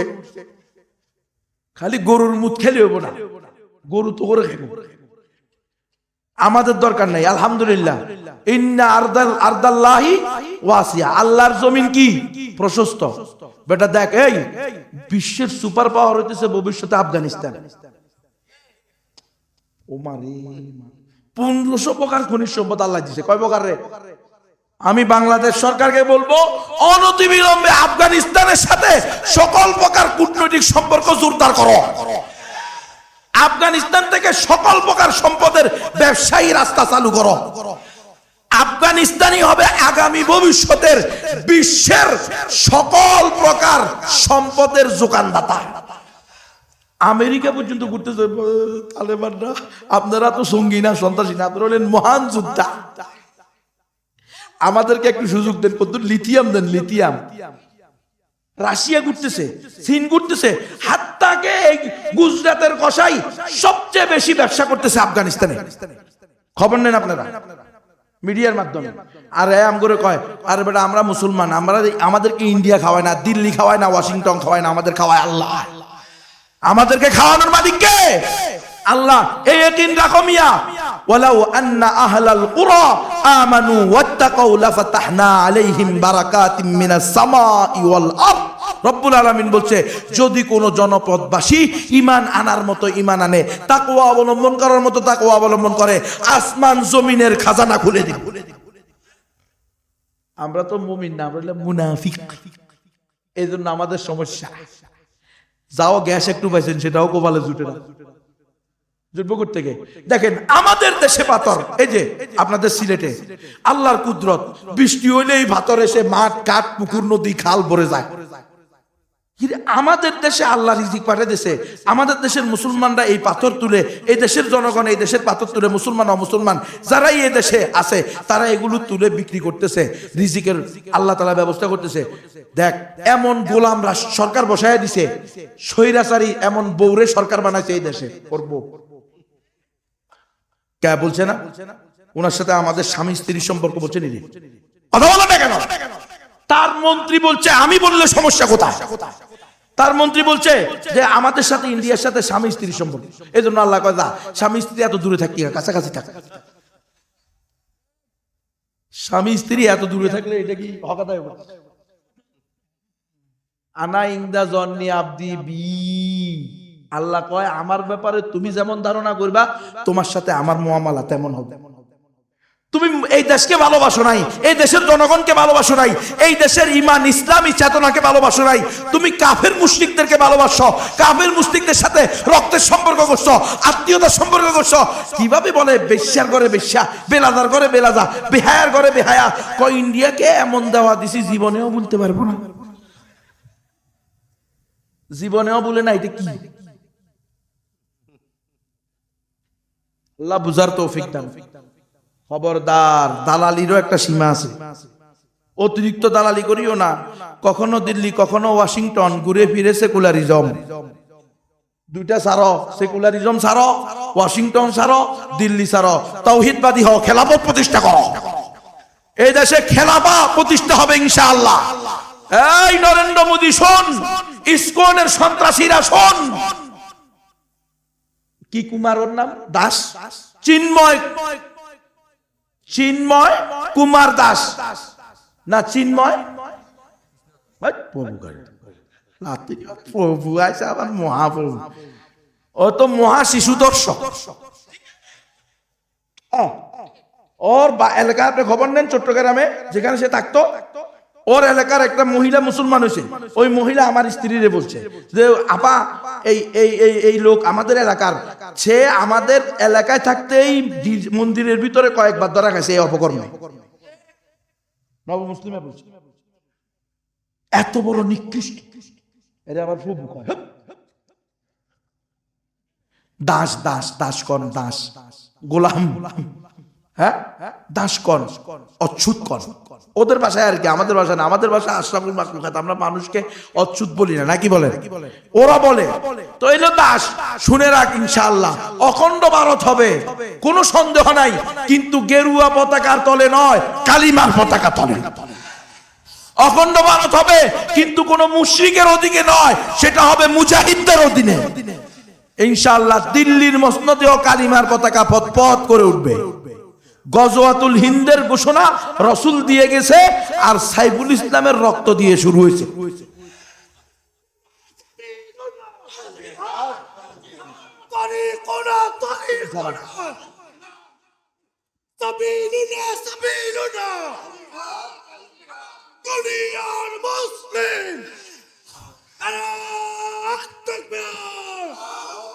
আপনারা সতর্ক হইতে হবে, আপনারা প্রস্তুত থাকতে হবে, আপনারা প্র্যাকটিসিং মুসলিম হইতে হবে, নিজে ইসলামকে মানতে হবে, অন্যকে ইসলামের দাওয়াত দিতে হবে, ইসলামের শত্রুদের মোকাবেলায় নিজের আত্মরক্ষার জন্য ট্রেনিং নিতে হবে। আল্লাহ বলছে ট্রেনিং নেওয়ার জন্য ওয়াইদু লাহুম মাস্তাতাতুম মিন কুওয়া, যেদুর পারো এদুর প্রস্তুতি গ্রহণ করো, আর না পারলে অন্তত নারীদেরকে বটি ধরা শিখিয়ে দাও। দেখো না তোমার সীমান্তে এসে ঢুকার জন্য, এই দেশে বলে ঢুকে যাবে ওরা, কত বড় সাহস, হ্যাঁ আমাদের দেশে চলে আসবে বলে, আসো ইনশাআল্লাহ প্রস্তুতি গ্রহণ করো যুবকেরা। ইসলামী যুব সংঘ, তোমাদের কাজ হলো দিন রাত 24 ঘন্টা মুসলিম উম্মার দেশ জাতি ধর্ম রক্ষা করার পাহারাদারি করতে হবে। অন্যরা তুমি কাল কিয়ামতের মাঠে আল্লাহর কাছে জবাবদিহিতা করতে হবে। আল্লাহ তোমাকে এই যৌবন দিয়েছে আল্লাহর দ্বীনের পাহারার জন্য, আল্লাহর দ্বীনের হেফাজতের জন্য। তোমার সামনে যদি মুসলিম নারী ধর্ষিতা হয়, তোমার সামনে যদি মুসলিম যুবক খুন হয়, তোমার সামনে যদি মুসলিম ভূখণ্ড হারিয়ে দেয়, তাহলে তুমি যুবক প্রশ্নবিদ্ধ হবা, উত্তর দিতে হবে আল্লাহর কাছে। যাই হোক, ওই ব্যক্তিকে যখন উনি বললেন যে ওই আমি জাহাপানা আমি আমার মেয়েকে নিয়ে আসছি, কে বলতেছে লালাজি, তখন উনি সে কি করছে, মদ খাইতেছে আর মাতাল অবস্থায়, তো খুব ভালো করছে কথা বলে পর্দা সরাইতে গেছে, আর বাদশা বাবর তরবারি বের করে থিম। দর্শকের শাস্তি দেখছেন, এক কোপে দুনিয়া থেকে শেষ। আর এখন ইসলাম নাই, কি আছে, মানব রচিত সংবিধান। জাহাঙ্গীরনগরে 100টা দর্শনের পরে আবার সেঞ্চুরি দিবস পালন করে। আল্লাহর জমিনে আল্লাহর আইন না থাকলে এমনই হবে। আল্লাহর জমিনে আল্লাহর আইন বাস্তবায়ন না থাকলে সৃষ্টির সেরা জীব মানুষের বাচ্চা ডাস্টবিনে পাওয়া যায়, এখন পাওয়া যায় না, ডাস্টবিনে কুত্তা মানুষের বাচ্চা নাড়াচাড়া করে। এই হলো বাদশা বাবর, কত বড় ইনসাফগার হইলে সম্ভব। এরপরে উনি আসরের সময় হয়েছে, নামাজ পড়বে। লালাজি জানে, হিন্দু পণ্ডিত জানে, মুসলমানরা নামাজ পড়তে হলে পবিত্র জায়গা লাগে। সে বলতেছে জাহাপানা আমার এই জায়গাটা হলো উঁচু জায়গা, আমার জানা মতো এখানে কোনো ময়লা নাই, এটা পবিত্র, আপনি এখানে নামাজ পড়েন। নামাজের পরে সে বলতেছে জাহাপানা আপনি যেহেতু এখানে নামাজ পড়ছেন, এখানে একটা আপনার মালিকের ঘর বানায় নেন, আমি জায়গাটা দিলাম। তখন বাদশা বাবর, অমুসলিমরাও যদি মসজিদ মাদ্রাসা জায়গা দেয়, মুফতাবিহি কওল অনুযায়ী নেওয়া জায়েজ আছে, না জায়েজ না, কিন্তু বাদশা বাবরের নিকটে জায়েজ নাই, মুখতালাফ ফি মাসালা। উনি বলতেছেন যে না আমি তোমার থেকে এটা এমনি নিব না, তাহলে আমার কাছে তুমি এটা বিক্রি করো। কত টাকা? এটা 1 রুপি দিয়া তার থেকে কিনা হয়েছে, 1 রুপি। যে সময়ে ফুটা পয়সা দিয়া 8 মণ চাল পাইতো ওই সময়, বুঝেন না? ওই সময়ের 1 রুপি, 1 রুপি দিয়া কে আগের দিনে শুনেন নাই? মাসাসি খালাদের থেকে, দাদাদের থেকে চাউল দিয়া, আটা দিয়া, মরিচের গুঁড়া দিয়া জায়গা নিয়ে নিত। হ্যাঁ, আমাদের এলাকায় আমরা শুনছি তো, একজনের ওই যে মেল ছিল, মরিচ আদা হলুদ ভাঙাইতো যে, ও বাস ওর থেকে আধা কেজি আজকে নিয়ে আসতো, কালকে 1 পোয়া নিয়ে আসতো, 1 সপ্তাহ পরে 1 মাস পরে বলতো জায়গা এটা লিখে দিলাম আপনারা নেন, আদা আর হলুদ দিয়ে, মরিচ দিয়ে, এভাবে দিয়ে দিত। তো ওই 1 রুপি দিয়ে জায়গা কিনছে।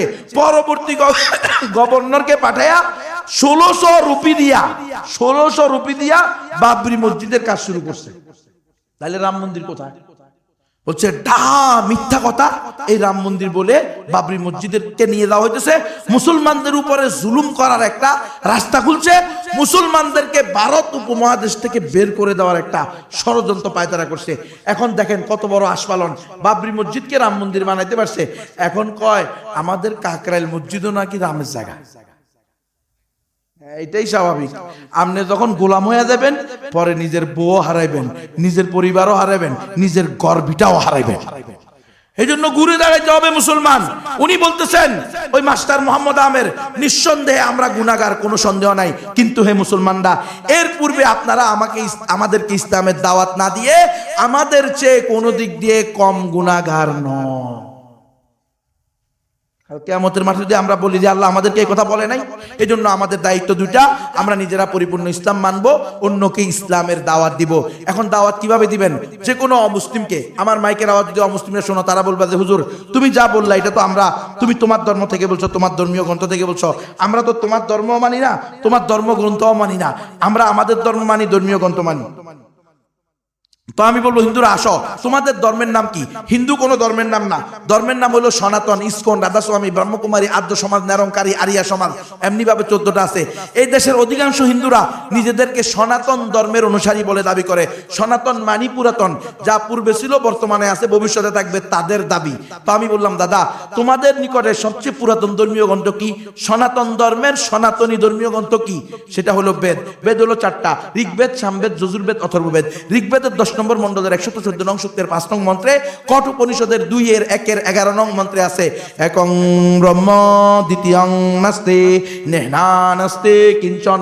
একং ব্রহ্ম, মালিক আল্লাহ একজন, দ্বিতীয়ং নাস্তি, দ্বিতীয় কেউ নাই, না নাস্তি, নাই নাই নাই, কিঞ্চন বিন্দু মাত্র নাই। লামে তাকিদ, নুনে তাকিদ, সকিলা, খফিফা, জুমলা তাকিদ সব লাগায়া একটা কথাকে শক্তিশালী করার জন্য যত কসম কারা যায় সব দিছে। তো আরবি করে দেখো, লা ইলাহা ইল্লাল্লাহ, এক আল্লাহ ছাড়া দ্বিতীয় কোনো মাবুদ নাই। ও হিন্দুরা, তোমাদের শাস্ত্রে স্পষ্ট আছে, লা ইলাহা হর্তি পাপম ইল ইলাহা পরম পাদম জন্ম বৈকুণ্ঠ অপইনতি তজপি নামো মুহাম্মাদু। যদি তুমি লা ইলাহা ইল্লাল্লাহ বলো, তাহলে তোমার সমস্ত পাপ মুছে যাবে। আল ইসলাম ইয়াহদিমু মা কানা ক্বাবলা, ইসলাম পূর্বের সমস্ত গুনাহকে ধ্বংস করে দেয়। 80 বছরের কাট্টা হিন্দু এখন যদি ইখলাসের সাথে বলে লা ইলাহা ইল্লাল্লাহ মুহাম্মাদুর রাসূলুল্লাহ, তার 80 বছরের গুনাহ শেষ। আল্লাহু আকবার কাবীরা। ও হিন্দুরা, লা ইলাহা হর্তি পাপম ইল ইলাহা পরম পাদম, প্রকৃত আশ্রয় হলো এক ইলাহের আশ্রয়, জন্ম বৈকুণ্ঠ অপরিণতি। যদি তুমি চাও মৃত্যুর পরে বৈকুণ্ঠ নামক স্বর্গে যাবা, অর্থাৎ জান্নাতুল ফেরদাউসে যাবা, তজপি নামো মুহাম্মাদু, তাহলে মুহাম্মদ সাল্লাল্লাহু আলাইহি ওয়াসাল্লামের নাম জপো, বলো লা ইলাহা ইল্লাল্লাহু মুহাম্মাদুর রাসূলুল্লাহ সাল্লাল্লাহু আলাইহি ওয়াসাল্লাম। ও হিন্দুরা, তোমাদের অথর্ববেদে আছে, হোতার মিন্দ্র মহাশারিন্দ্র বহু, আল্লাহ রাসূল জ্যেষ্ঠং শ্রেষ্ঠং পরমং পুণ্যং ব্রহ্মণং আল্লাহ আল্লাহ, আল্লাহ রাসূল মুহাম্মদ রকেং ভরস্য আল্লাহ আল্লাহ, সকল ইন্দ্রের মহাইন্দ্র এক আল্লাহ, মুহাম্মদ সাল্লাল্লাহু আলাইহি ওয়াসাল্লাম হলেন পরম বরণীয় এবং অনুসরণীয়। চিৎকার করে বলো আশহাদু আল্লাহ ইলাহা ইল্লাল্লাহ ওয়া আশহাদু আন্না মুহাম্মাদান আবদুহু ওয়া রাসূলুহু। আমি সাক্ষ্য দিতেছি এক আল্লাহ ছাড়া কোনো উপাস্য নাই, আমি আরো সাক্ষ্য দিতেছি মুহাম্মদ সাল্লাল্লাহু আলাইহি ওয়াসাল্লাম আল্লাহর বান্দা এবং সর্বশ্রেষ্ঠ রাসূল।